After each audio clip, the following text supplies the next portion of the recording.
Por isso que o pessoal fala assim, pô, mas você critica tudo? Não, uma coisa é você ter uma análise crítica, analítica e também propositiva. Nós podemos sair dessa, nós temos tudo para dar certo.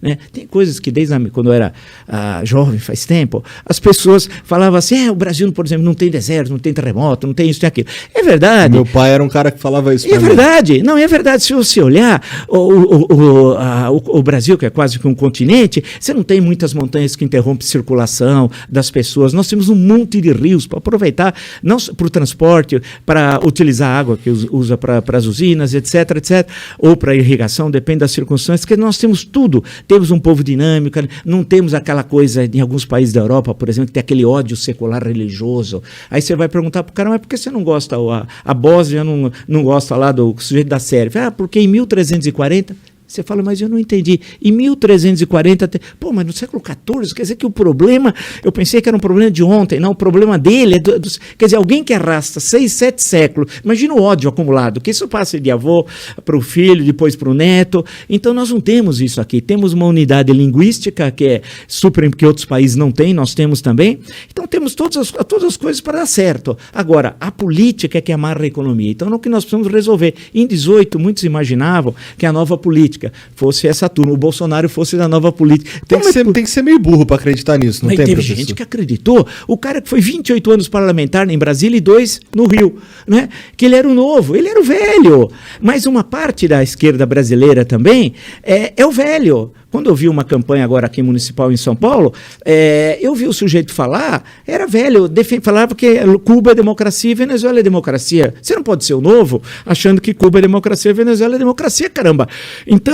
isso é tentar contra os fatos. Contra os fatos. E aí não dá. Então, acho que tem uma questão interessante, que se você olha o globo terrestre, a Terra é redonda, viu? É uma novidade que a gente sabe falar que tem que ver direito. Não lembrar que Então, quando você olha o Brasil está longe porque o eixo dinâmico do mundo sempre esteve lá no hemisfério norte, né? E nós estamos isolados aqui no continente, aqui no subcontinente, aqui da América do Sul.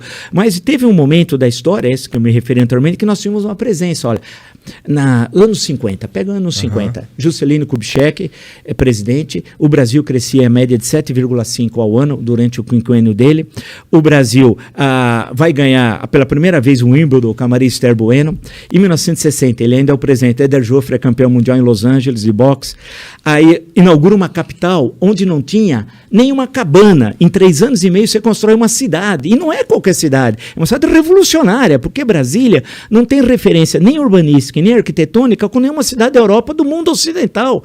Você veja as colunas do Palácio da Alvorada, não tem as referências greco-romanas, como tem em qualquer país da América ou da Europa. Aqui foi um outro mundo, havia um otimismo tão grande que nós seríamos o país do 3º milênio, era o que se pensava à época. O cinema brasileiro foi um cinema novo, presença internacional, a música, a arquitetura, a literatura, nos esportes, o Brasil era moda. E onde a gente se perdeu? Aí, essa é a grande pergunta. Onde é que nós nos perdemos? Quando chega aos anos 80, aquele modelo de crescimento durante a ditadura militar, o Brasil cresceu muito. Teve todos os horrores políticos, eu escrevi já sobre isso, tem um monte de coisa, mas tem o lado econômico, o Brasil nunca cresceu tanto como naquele período. Então, se você pega 1968, o pessoal fala que o milagre econômico é até 73, quando vem a primeira crise do petróleo, mas é maior, é até 78. Então, de 68 a 78, o Brasil cresce a taxas altíssimas. E aquele deslocamento campo-cidade, as cidades crescem também muito rápido, o país se industrializa. O Brasil foi, em 1980, era o maior parque industrial do hemisfério sul.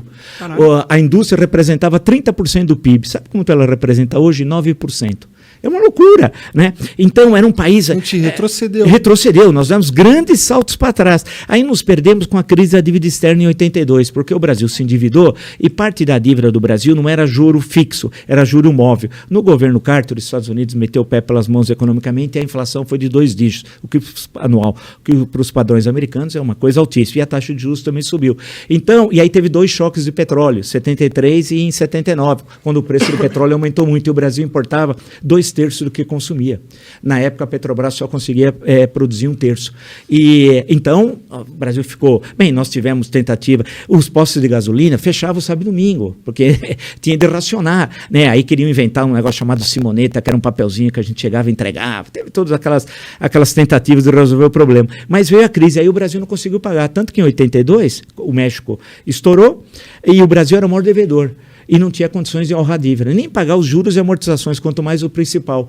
Aí nós começamos a tropeçar economicamente. Aí veio os planos de estabilização. O Cruzado 1, Plano Bresser, Plano Verão, Plano Collor 1, Plano Collor 2. Né? Pô, tudo fracassando. No Cruzado se congelou preços, salários e mercadorias, preço de produtos. Você Todo mundo sabe que isso não funciona. Mas na época foi um sucesso. O primeiro mês, deu certo no primeiro mês. Foi assim, olha, porque a inflação era muito alta, então de uma hora para outra os preços pararam de subir. E como o pobre é que paga a conta da inflação, porque o salário dele não é corrigido e os preços eram corrigidos. Aí, a popularidade do Sarney foi nas alturas, tal. E teve cenas as mais grotescas, teve fiscal do Sarney, que ele inventou uma categoria chamada fiscal do Sarney. Qualquer um de nós podemos fiscalizar uma tabela, porque os preços tinham tabela, independente de onde fosse. Então, o Guaraná, em qualquer lugar ele tinha de custar R$1,50. Não importa se fosse no hotel mais chique ou no boteco da esquina. É absurdo, porque você tem os custos do preço, não existe. Mas aí foi um sucesso. Parece tal. uma tática do Talibã, né? Não, era uma coisa de tentar, porque se queria resolver o problema da inflação. O que aconteceu? Não só não resolveu, como a inflação foi subindo. Nós chegamos a ter inflação de 1.700% ao ano. É que vocês não viram e muitos, os que viram, esqueceram. Nós chegamos na primeira quinzena de março de 1990 a ter 84% de inflação em 15 dias. Era aquela história que você precisava pedir 2 chopps, porque se você pedisse agora, meia hora depois estava mais caro. Porque 84% em uma quinzena é uma loucura. Eu lembro de um comercial da Casa e Vídeo dizendo que poderia comprar a prazo e era apenas 50% de juros. Não, porque nós chegamos para uma inflação, era uma loucura. Então, aí todos esses planos fracassaram e a inflação não parava de subir, a economia tropeçava, mas mesmo assim as empresas funcionavam, o que mostra que o empreendedor brasileiro é nota 10. Porque você imaginou como é que você ia comprar do teu fornecedor, se a inflação mensal muitas vezes era de 50%, você comprava aqui, mas na hora que você ia vender, já o preço já tinha subido. Então, você tinha dificuldades assim de controle de estoque, era uma coisa assim tenebrosa. Aí veio o governo Itamar Franco, que ninguém lembra, foi o melhor presidente dos últimos 50 anos do Brasil, o Itamar, durante 2 anos e meio, que ele era vice. Período de transição, aí vem o Plano Real.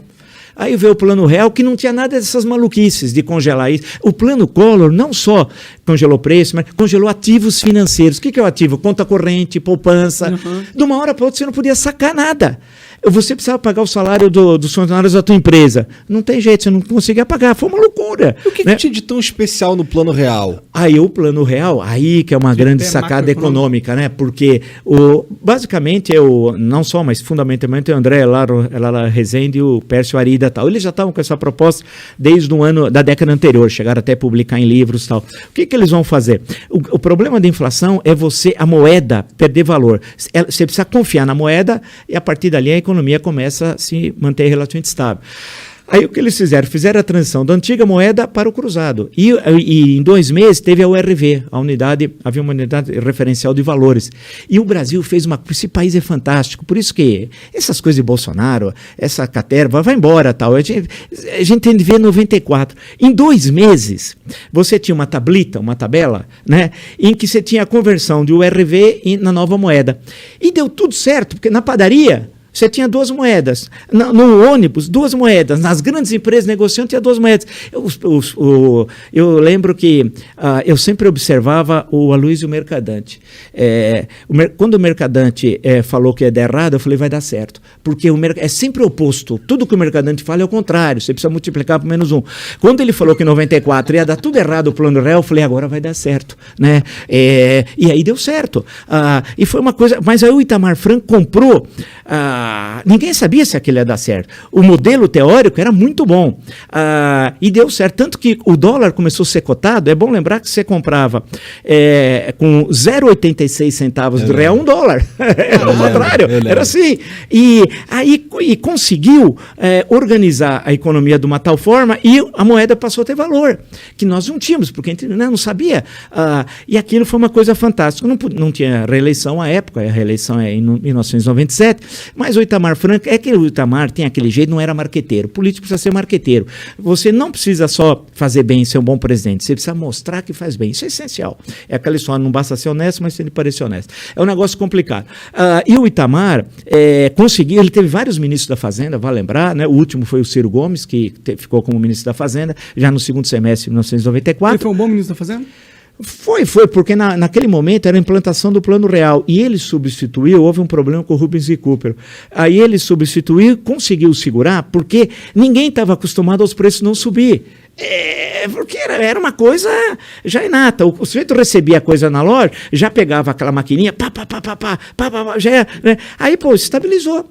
E aí a inflação foi caindo, voltando a níveis aceitáveis, né?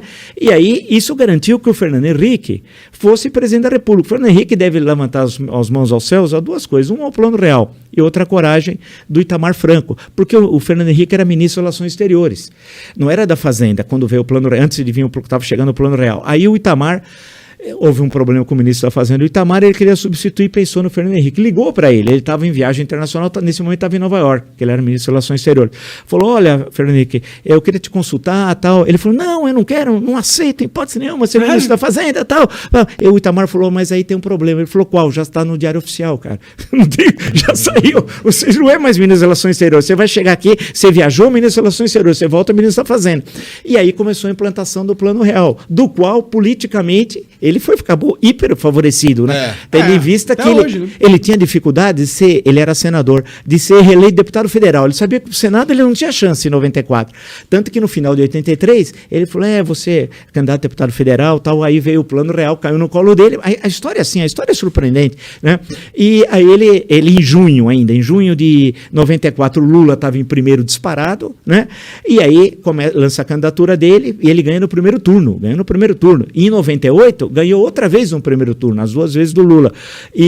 Mas fez um governo que, de um lado, teve essa estabilização em relação à inflação, mas foi muito pouco ativo no campo do desenvolvimento econômico. O Brasil cresceu muito pouco. Claro que ele teve crises internacionais, teve a crise da Rússia, a crise asiática, problemas complicados que a moeda nossa aqui teve de ser desvalorizada, teve momentos complicados de crises internacionais, e o Brasil não tinha reservas monetárias suficientes para segurar ataque especulativo da moeda. Hoje o Brasil tem uma reserva imensa, tal, que vem, inclusive, ainda desde dos governos do PT. Então, você consegue assegurar caso tenha um ataque especulativo. Naquele momento não tinha.